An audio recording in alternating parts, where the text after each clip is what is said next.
नमस्कार, मैं पूनम और इस वक्त मेरी मौजूदगी जंतर मंतर पर। तस्वीरों में देख सकते हैं कि आज कॉकरोच जनता पार्टी का 5वां दिन है और जिस तरीके से किसानों के समर्थन के बाद आपको बता दें कि कॉकरोच जनता पार्टी को टीचर्स का भी समर्थन मिल गया है। तस्वीरों में देख सकते हैं कि मंच पर अभिनव शर्मा सर मौजूद हैं जो लगातार सरकार पर हल्ला बोलते हुए नजर आ रहे हैं। अब में 1678 बड़ी गलतियां पाई गई हैं। यार, इन लोगों ने बेसिक शिक्षा जो होती थी एक से प्राइमरी स्कूल की, जिसमें हम भी पढ़ के निकले हैं, उसके तमाम हजारों स्कूल बंद कर दिए कि बच्चे नहीं आते। ये कह के इनकी खुद की नीति आयोग की रिपोर्ट कहती है कि 9806 स्कूलों में एक शिक्षक है। आप कौन सा भारत बनाएंगे? अब आप में से ही या आपके जैसे तमाम लोग ये आवाज उठाते हैं, पहले भी ऐसे होता था। वो दिन दूर नहीं है जब हमारी न्याय व्यवस्था में खड़ा हुआ चोर, जब उससे पूछा जाएगा चोरी क्यों की, तो कहेगा 5 साल से कर रहा हूं। तब तो किसी ने कुछ नहीं कहा। 12 साल से। हाँ सर जी, बताओ आप, 5 साल से कर रहा हूं, किसी ने कुछ नहीं कहा। ये कौन सा लॉजिक है कि पहले भी ऐसा होता था? अगर पहले भी ऐसा होता था, 70 सालों में देश को लूटा गया था, मैंने सब कुछ मान लिया। उसी दर्द को तो खत्म करने के लिए हमने आपको चुना था कि आप आओगे और हमारे इन दर्दों को खत्म कर दोगे। क्योंकि विपक्ष में बैठ के आपने इतनी खूबसूरत बातें की, महंगाई पे आप बोलते थे, पेपर लीक को उद्योग आप बताते थे, और आज जब आपके हाथ में सब कुछ सही करना है तो आप मूक बने बैठे हैं। उस 45 मिनट में जब प्रधानमंत्री जी खाली थे, तब तो बच्चों का दर्द बयां कर देते। हमने तो कभी मन की बात में युवाओं की बात नहीं सुनी। हमने तो कभी परीक्षा की चर्चा में असली मुद्दों की बात नहीं सुनी। किसको पड़ी है यहाँ कि ये पसीने में लथपथ होकर के आप या हम यहाँ आके चीख रहे हैं? किसको पड़ी है? अगर सब कुछ ठीक है तो हम यहाँ क्यों आते? और आप कह देते हो कि ये बी टीम है इसलिए ऐसा हो रहा है। ये आंदोलन जानबूझ के कराए जा रहे हैं। किसी को नहीं पड़ी साहब, ये दर्द है हमारा, हमें मालूम है। हर जगह नीट का पेपर लीक कर देंगे, 25 बच्चे मर गए साहब। साकेत के होटल में आग लग जाएगी, 22 लोग मर गए। लाइब्रेरी में आग लग जाएगी, 22 लोग मर गए। मजाक चल रहा है क्या देश में? बीएड का पेपर देने गए लोग बाहर फोटो स्टेट कराने आए, जहां खड़े थे गड्ढे में गिर गए। ये देश सुधारने आए थे आप?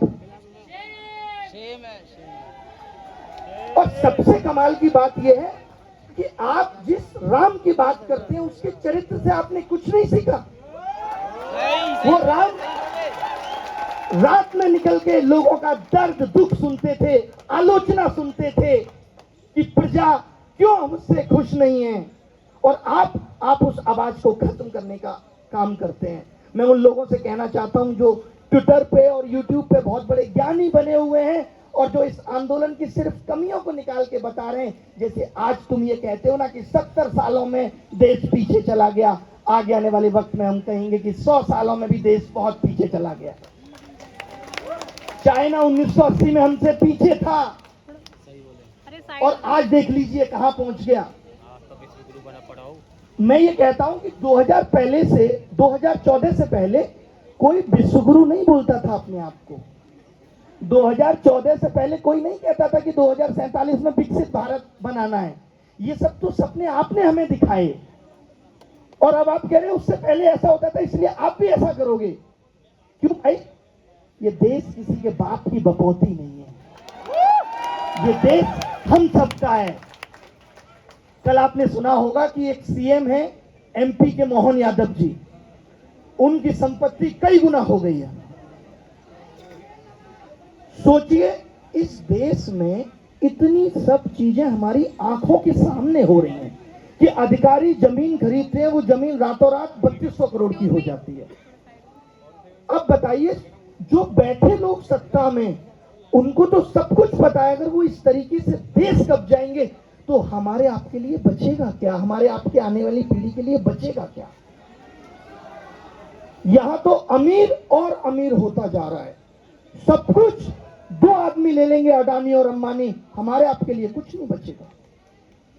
और उसके बाद अगर आप आवाज उठाएंगे आप अगर आवाज उठाएंगे तो आपकी आवाज को दबाने के लिए डिफेमेशन किए जाएंगे। पिछले एक हफ्ते में मेरे ऊपर 2 डिफेमेशन केस हुए। मैंने खाली इतना बताया था कि फ्रोजन फूड का दौर चल रहा है, आपको 3-3, 4-4 महीने पुराना खाना खिलाया जा रहा है रेस्टोरेंट्स में, और वो खाना खा करके आप बीमार पड़ेंगे, आप हॉस्पिटल में जाएंगे, हॉस्पिटल में आपको हालात पता है क्या है।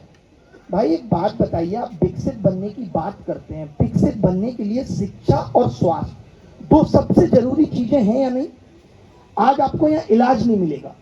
पिछले 3 महीने की खबरें सुनाऊं तो आप कहेंगे कि एमपी में HIV का ब्लड चढ़ा दिया गया लोगों को। ये भारत की स्वास्थ्य व्यवस्था की हालत है। अभी कुछ दिन पहले 5 गर्भवती महिलाएं मर गई, इंजेक्शन में पानी डाल के चढ़ा दिया गया। सोचिए, अभी ये खबरें कम हैं, जब ये नीट पेपर लीक से डॉक्टर पहुंचेंगे ना, नीट पेपर लीक से, तब आप ऐसी रोज खबरें सुनेंगे कि फला डॉक्टर ने 1 किडनी निकाल ली, फला ने 2 निकाल ली। तो ये हम जो देख पा रहे हैं, मैं यहाँ आया भी इसीलिए हूं, ये बताने की जिस पेपर लीक को हम बहुत छोटा समझ रहे हैं कि क्या कहा जाएगा, नीट में 22-23 लाख लोगों के साथ गलत हुआ, लेकिन इस सिस्टम से अगर नकली डॉक्टर पैदा होंगे, इस सिस्टम से नकली इंजीनियर, ये खबरें हमारे आपके सामने आ रही हैं लगातार कि पुल गिर गया तो किसी नकली इंजीनियर नहीं बनाया होगा तभी गिर गया। अब नकली पुलिस आएंगी क्योंकि एसएससी के एग्जाम में धड़ल्ले से चीटिंग हो रही है, तो नकली पुलिस भी आएंगी। क्या ये नेशनल सिक्योरिटी पे खतरा नहीं है? आज इन्होंने कहा कि इतनी बड़ी भीड़ में पुलिस ठीक से व्यवस्था नहीं कर पा रही। क्यों? क्योंकि हमने पुलिस व्यवस्था को कमजोर बना दिया, हमने ध्यान नहीं रखा अपने देश की पुलिस का। ये किसकी जिम्मेदारी थी? ध्यान रखना, किसकी जिम्मेदारी थी कि यहाँ पे इतने लोगों के बीच में बड़ा पुलिस फोर्स हो और वो सब आपका ध्यान रखे? ये किसकी जिम्मेदारी थी? ये इस देश की सरकार की जिम्मेदारी थी। लेकिन सर, ये सारी बातें सुन रहा हूं तो दिल बड़ा बेचैन सा है, और मैं आज अपने पिछले 10 साल के पूरे संघर्ष में जो मैंने कमियां सिस्टम में देखी, हम सब पे बात करेंगे। आज पता है, ऐसा कोई देश नहीं है जहां पे समस्याएं नहीं होती, या भारत में भी पहले समस्याएं नहीं थी, फिर लोग निकल के आते हैं और समस्याओं के लिए लड़ते हैं। आज इस देश में लड़ना मुश्किल हो गया है। क्यों हो गया मैं बताता हूं। आज जब सुबह मेरा वीडियो आया कि भाई मैं प्रोटेस्ट में जा रहा हूं, तो पता है लोगों के मुझे कैसे मैसेजेज आए, बड़े बड़े लोगों के, कह रहे क्यों जा रहे हैं, ये तो फंडेड है। आपके सामने भी आया होगा।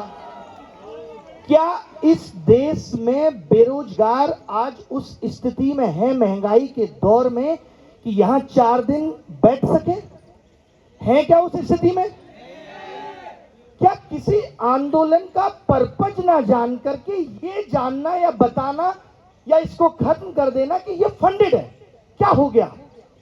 क्या करेंगे? ये कितने दिन से अपने पास से चलाएंगे? आप सबको ये व्यवस्था देना कैसे संभव हो पाएगा? तो आज कोई आंदोलन इसलिए आंदोलन नहीं है क्योंकि फंडेड है। फिर एक नया आएगा, कोई कहेगा कि ये कांग्रेस की बी टीम है, कोई कहेगा कि ये आम आदमी की बी टीम है। और दुख की बात है कि शिक्षा मंत्री कह रहे हैं कि ये दहशतगर्दों की बी टीम है। तो मैं उनसे पहले तो ये पूछना चाहता हूं कि दहशतगर्दों की ए टीम उनकी है, ये तो बी है ना, ए किसकी है? और हम सब ने सुना है राघव चड्ढा के मुंह से कि ए टीम किसकी है, ये हमने सुना है। बी टीम है। यहां पे आकर के मैं ऐसे लोगों से भी सवाल करना चाहता हूं आपको, जैसे इन्होंने कहा कि यहां पे किसी के पिताजी की कल उन पे अटैक हो गया। आज हर आंदोलन में ये डर है कि कुछ ऐसे असामाजिक तत्व आएंगे जो ये काम करेंगे ताकि आंदोलन का मूल जो है वो दब जाए। ये हर आंदोलन का डर है।